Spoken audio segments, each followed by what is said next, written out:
Salutations mes amis. Le 25 décembre 2021, un événement spectaculaire s'est produit. Le télescope spatial James Webb, identifié comme l'observatoire spatial le plus compliqué et le plus coûteux de l'histoire, est parti dans l'espace pour rejoindre sa destination à 1,4 million de kilomètres de la Terre.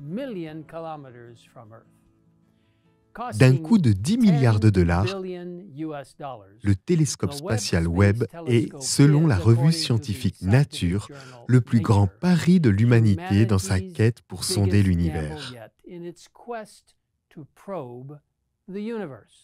Le télescope est haut de 3 étages et possède un miroir plaqué or mesurant 21 pieds, soit 6,4 mètres de diamètre.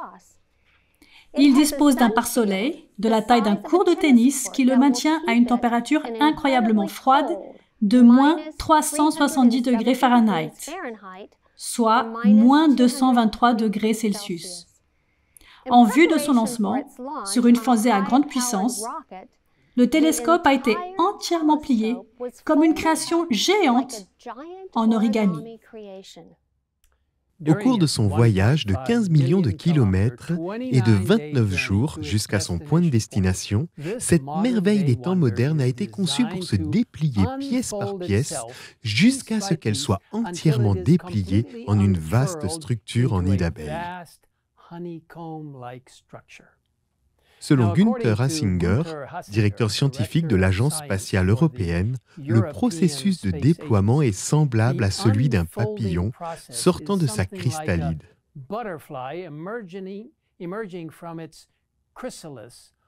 Même s'il s'agit d'un papillon très grand, coûteux et complexe. Une fois qu'il aura atteint sa destination et qu'il se sera refroidi à cette température incroyablement basse, ce télescope merveilleusement conçu sera en mesure de capter les lueurs de galaxies lointaines et d'autres objets cosmiques dans des longueurs d'onde infrarouges.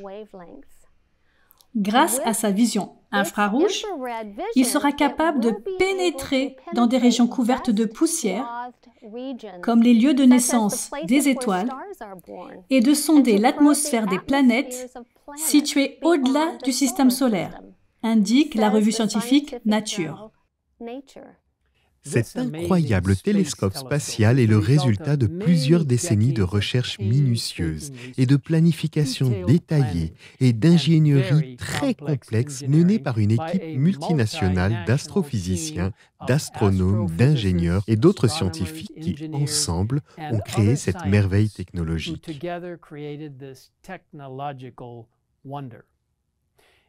Il est conçu pour accomplir ce qu'aucun autre télescope spatial n'a été capable de faire.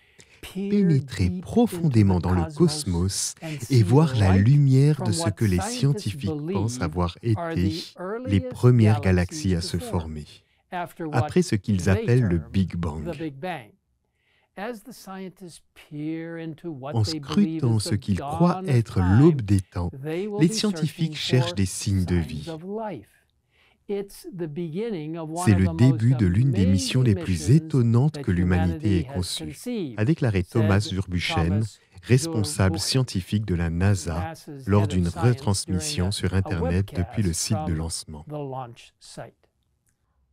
Bien qu'il s'agisse en effet d'une réalisation étonnante, ce qui est ironique, c'est que la plupart des personnes qui reconnaissent librement la conception détaillée et l'ingénierie de cette merveille créée par l'homme ne voient pas comment le vaste univers que ce télescope spatial est censé explorer a été conçu, élaboré et créé par un Dieu tout-puissant qui a créé le monde par la seule puissance de ses mots.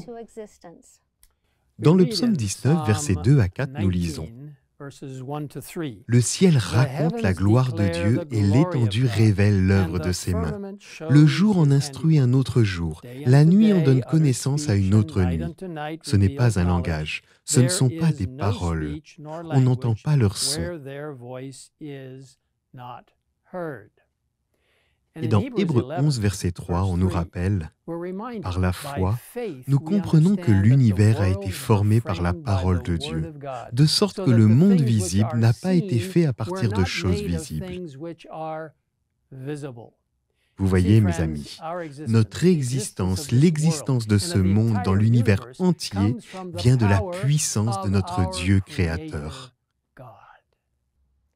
Les tout premiers mots des Écritures disent que, au commencement, Dieu créa le ciel et la terre. Si nous ne croyons pas le début de la parole de Dieu, sur quelle base pourrions-nous croire tout ce qui est écrit dans ces pages sacrées? La croyance fondamentale sur la création par Dieu, est absolument fondamentale pour ce que nous sommes et ce que nous croyons et pratiquons en tant qu'adventistes du 7e jour. Elle se lit comme suit.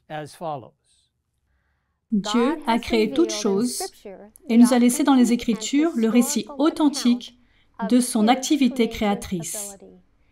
En 6 jours, le Seigneur a fait les cieux et la terre et tout ce qui vit sur la terre.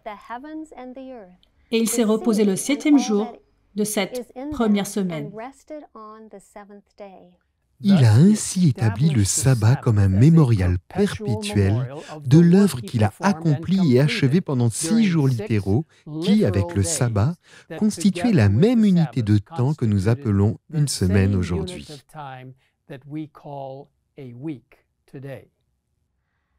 Le premier couple, homme et femme, fut créé à l'image de Dieu, comme le couronnement de la création.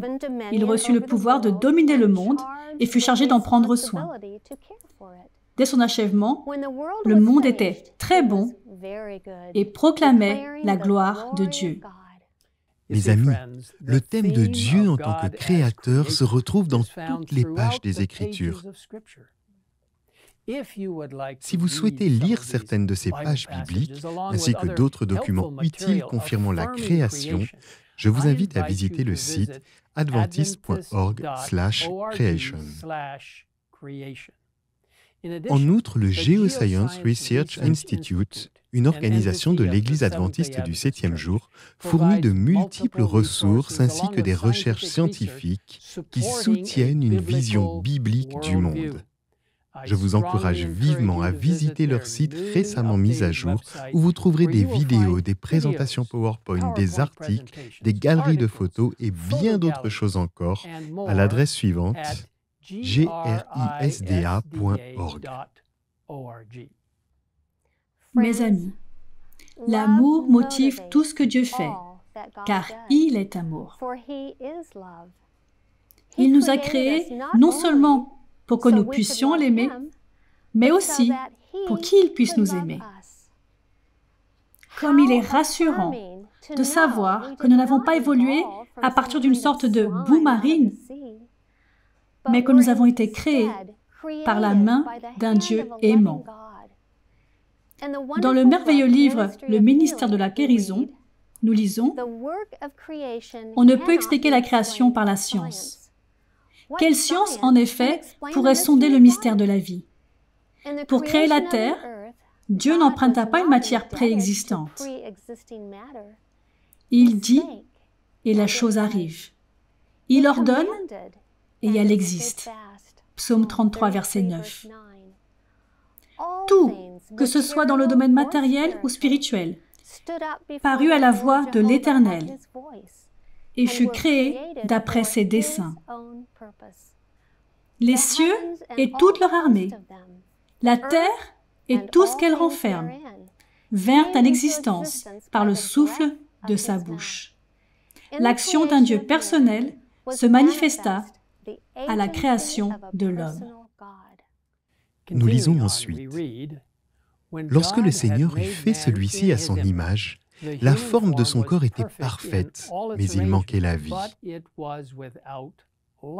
C'est alors qu'un Dieu personnel, existant par lui-même, souffla dans ses narines un souffle de vie, et l'homme devint un être vivant et intelligent. Les organes du corps humain furent mis en mouvement. Le cœur, les artères, les veines, la langue, les mains, les pieds, les sens, les facultés de l'esprit, tout s'anima et fut soumis à des lois. L'homme devint une âme vivante. C'est un Dieu personnel qui, par le Christ, la parole, créa l'homme et le revêtit d'intelligence et de force.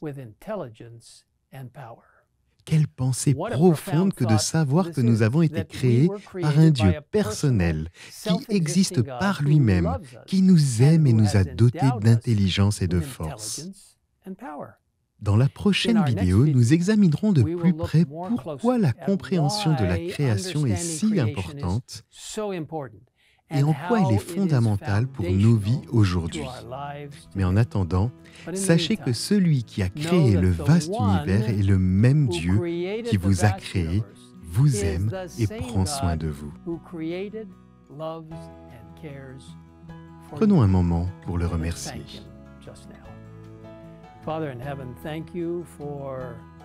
Père Céleste, merci d'avoir créé cette terre par la puissance du Père, du Fils et du Saint-Esprit.